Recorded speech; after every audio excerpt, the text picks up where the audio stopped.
So right, tropical ever green forest పేరులోనే ఉంది కదా. ట్రాపికల్ అంటే ట్రాపిక్స్లో ఉండేది, ఎవర్ గ్రీన్ అంటే ఎప్పుడు కూడా గ్రీన్గా పచ్చగా ఉంటుంది. ఓకేనా, సో ఎవర్ గ్రీన్ పచ్చగా ఉంటుంది అంటే దాని మీనింగ్ ఏంటి అంటే ఎండాకాలంలోనైనా పచ్చగా ఉంటుంది, వర్షాకాలంలోనైనా పచ్చగా ఉంటుంది, చలికాలంలోనైనా గ్రీన్గానే ఉంటుంది. సో దాన్ని ఎవర్ గ్రీన్ అని పిలుస్తూ ఉంటాం. సో అట్లాంటి అడవులు జనరల్గా ఎక్కడ పెరుగుతాయంటే ఎక్కడైతే ఎక్కువ రెయిన్ఫాల్ ఉంటుందో, వర్షాలు ఎక్కువగా ఎక్కువ ఉంటాయో, ఎక్కడైతే ఎండలు ఎక్కువగా ఉంటాయో, ఎండలు ఉండాలి వర్షం ఉండాలి, రెండు ఉన్నటువంటి దగ్గరనే ఈ అడవులు ఫారెస్ట్ ఎవర్ గ్రీన్ ఫారెస్ట్లో పెరుగుతాయి. సో దాన్ని కారు అడవులు అంటారు. కారు అడవులు అంటారు. అర్థమైన కారు అడవులు అంటే విపరీతంగా ఇట్లా ఈ విధంగా ఉండేటువంటి అడవులు అనమాట. అంటే కాకుల దూరాన్ని కారు అడవులు అనే ఒక పదం ఉంటుంది. కాకుల దూరాన్ని కారు అడవి,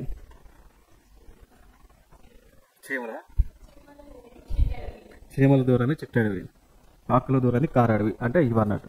కాకులు ఎందుకు దూరం అంటే దాని హై డెన్సిటీ ఉంటుంది కాబట్టి కాకులు లోపలికి పోలేవు అన్నట్టు. ఎటు చూసిన చెట్లు మొక్కలు ఈ చెట్లు ఉంటాయి కదా, ఒక చెట్టుకి ఇంకో చెట్టుకి గ్యాప్ ఉండదు. ఇంకా కాకి కావు అంటే ఎక్కడ పోతే పోలేదు కదా. సో అందుకు కాకులు దూరాన్ని కారు అడవి అని అంటారు.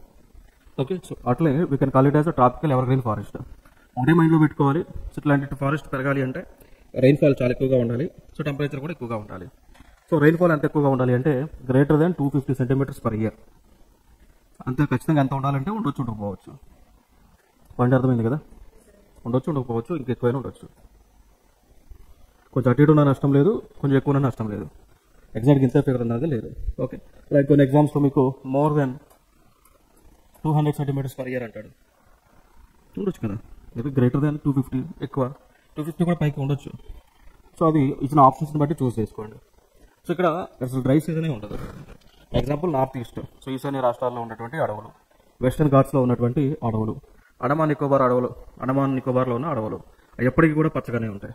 ఓకే, సో అట్లా నో డ్రై సీజన్ అనమాట. సో టెంపరేచర్ ఎంత ఉండాలి అంటే ఎక్కువే ఉండాలి. సో లైక్ 25 to 27 ఉండొచ్చు, లేదా అంతకంటే ఎక్కువ ఉండొచ్చు, లేదా 23, 24 ఉండొచ్చు. ఇప్పుడు ఫర్ ఎగ్జాంపుల్ ఒక రోజు మంచిగా మబ్బులు బట్టి టెంపరేచర్ 15కి వచ్చింది అనుకోండి, 15 degrees సెంటిగ్రేడ్కి వస్తే నేను తక్కువ టెంపరేచర్ ఉంది, నేను ఉండను, అడవులు పోతాయా? పోవు కదా. సో అంటే టెంపరేచర్స్ స్లైట్ ఇంక్రీజ్ ఉండాలి, ఎక్కువ ఉండాలి, బట్ చిన్న చేంజెస్ అయినా ఉండొచ్చు. నేను ఇన్ఫర్మేషన్ ఎందుకు చెప్తా ఉన్నానంటే ఎగ్జామ్స్లో క్వశ్చన్స్ అట్లా వస్తూ ఉన్నాయి.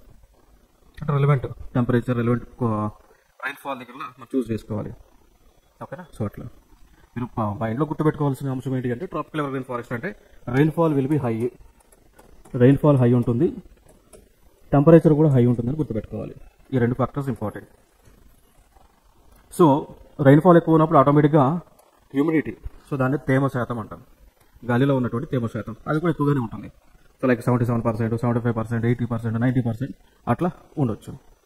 సో ఇట్లాంటి ట్రాపికల్ ఎవర్ గ్రీన్ ఫారెస్ట్లు ఎక్కడ ఉన్నాయి ఇండియాలో అంటే లైక్ ఫర్ ఎగ్జాంపుల్ ఇది మన ఇండియా అనుకుంటే వెస్టర్న్ ఘాట్స్కి వెస్టర్న్ సైడ్, వెస్టర్న్ ఘాట్స్కి వెస్టర్న్ పార్ట్ ఇక్కడ ఉన్నాయి. ఇక్కడ బుజ్జిగా ఉండే అండమాన్ నికోబార్ ఐలాండ్స్ ఇక్కడ ఉన్నాయి. నెక్స్ట్ ఇక్కడ ఈశాన్య రాష్ట్రాలు ఇవన్నీ కూడా గుడ్లు పెట్టినట్టు ఉన్నాయి చూసారా, అవన్నీ కూడా ఫారెస్ట్. ఓకే, సో అన్నట్టు ఈశాన్య రాష్ట్రాల్లో ఉన్న రాష్ట్రాలన్నీ కూడా అక్క చెల్లెలు రాష్ట్రాలు అంటారు. 7 sisters, 7 అక్కలు అంటారు, 7 అక్క చెల్లెలు, 7 sisters. లైక్ అస్సాం కానీ, మేఘాలయ కానీ, మిజోరాం కానీ, త్రిపుర కానీ, అరుణాచల్ ప్రదేశ్ కానీ. సో అట్లా 7 సిస్టర్ స్టేట్స్లో కూడా మనకి ఫారెస్ట్ అనేటువంటిది ఎక్కువగా ఉంటుందండి. ఓకేనా, అర్థమైంది కదా. సో ఇది సో అంటే ఎప్పుడు కూడా పచ్చగా ఉండేటువంటి అడవులు భారతదేశంలో ఒకటి వెస్టర్న్ ఘాట్స్కి వెస్టర్న్ సైడ్, 2 అండమాన్ నికోబార్, 3 ఈశాన్య రాష్ట్రాలు. ఇంకా మధ్యప్రదేశ్లో కూడా ఉంటాయి, బట్ ఇవి అంత ఎక్కువ కాదు. మధ్యప్రదేశ్లో మిక్స్డ్ ఉంటాయి అన్నట్టు. మధ్యప్రదేశ్లో ట్రాపికల్ ఎవర్ గ్రీన్ ఫారెస్ట్ ఉంటుంది, ఆకులను రాల్చే ఫారెస్ట్, డెసిడ్యూస్ ఫారెస్ట్ ఉంటుంది, ఎడార్లు కూడా ఉంటాయి మధ్యప్రదేశ్లో. ఇప్పుడు మధ్యప్రదేశ్ దగ్గర నేను చెప్పాను బందేల్ఖండ్, బఘేల్ఖండ్, ఎంపీకి యూపీకి మధ్యలో ఉంటుంది 3 రీజియన్స్. ఇప్పుడు కెన్బెట్ ఎవరో కలుపుతూ ఉన్నారని, సో అదంతా డిజర్ట్ ఏరియా అన్నట్టు. అంటే అందుకే నేను మధ్యప్రదేశ్ అంతా కూడా ట్రాపికల్ ఎవర్ గ్రీన్ నేను చెప్పట్లేదు. మధ్యప్రదేశ్లో మిక్స్డ్ ఉన్నాయి, ట్రాపికల్ ఎవర్ గ్రీన్ ఫారెస్ట్ ఉంది, డెసిడ్యూస్ ఫారెస్ట్ ఉంది, గ్రాస్ ల్యాండ్స్ ఉన్నాయి, డిజర్ట్స్ ఉన్నాయి, స్రబ్స్ అంటాం డిజర్ట్స్, అవన్నీ కూడా మధ్యప్రదేశ్లో ఉన్నాయి. కాబట్టి మధ్యప్రదేశ్ కన్సిడర్ చేయట్లేదు. జనరల్గా భారతదేశంలో ఎక్కువ అడవులను కలిగినటువంటి రాష్ట్రం Madhya Pradesh, MP. Highest forest coverage ఉంటుంది ఎంపీలో. Okay right. సో ఇక్కడ ఈ ట్రాపికల్ ఎవర్ గ్రీన్ ఫారెస్ట్కి చెట్లు చూసుకుంటే ఒకటి రోజ్ వుడ్ అంటాం, మహాగని, ఎబోని, రబ్బర్, బ్యాంబూ. ఓకే, సో ఇవి ట్రాపికల్ ఎవర్గ్రీన్ ఫారెస్ట్లకు ఎగ్జాంపుల్గా మనం చెప్పుకోవచ్చు అండి. ఓకే, సో రోజ్ వుడ్ అయినా, మహాగని అయినా, ఎబోనీ అయినా, రబ్బర్ అయినా, బ్యాంబూ అయినా. సో ఈ ట్రాపికల్ ఎవర్గ్రీన్ ఫారెస్ట్ యొక్క ఒక క్యారెక్టరిస్టిక్స్ చూసుకుంటే మల్టీ లేయర్డ్ కెనాపీ అని అంటాం. కెనాపీ అంటే density of the forest. Canopy అంటే దీని మీనింగ్ ఏంటి అంటే చెట్ల యొక్క సాంద్రత. కెనాపీ మీనింగ్ యొక్క చెట్లు యొక్క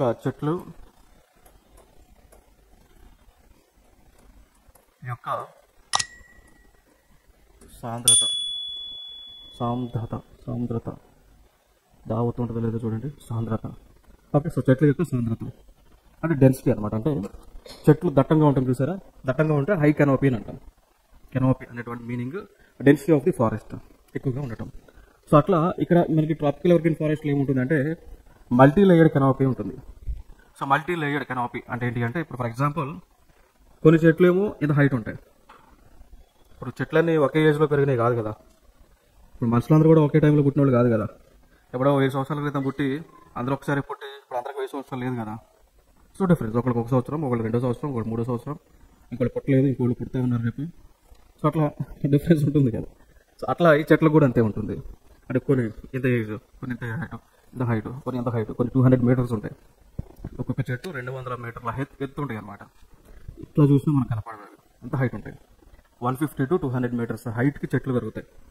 ఆ చెట్ల యొక్క ఏజ్ ఒక్కొక్క దానికి 500 ఇయర్స్, 500 సంవత్సరాలు, 400 సంవత్సరాలు, 300 సంవత్సరాల ఏజ్ ఉంటాయి అనమాట చెట్లకి అడవుల్లోకి పోతే. ఒక్కొక్క చెట్టు అయితే దాని యొక్క కింద ఎంత ఉంటుంది ఒకటి.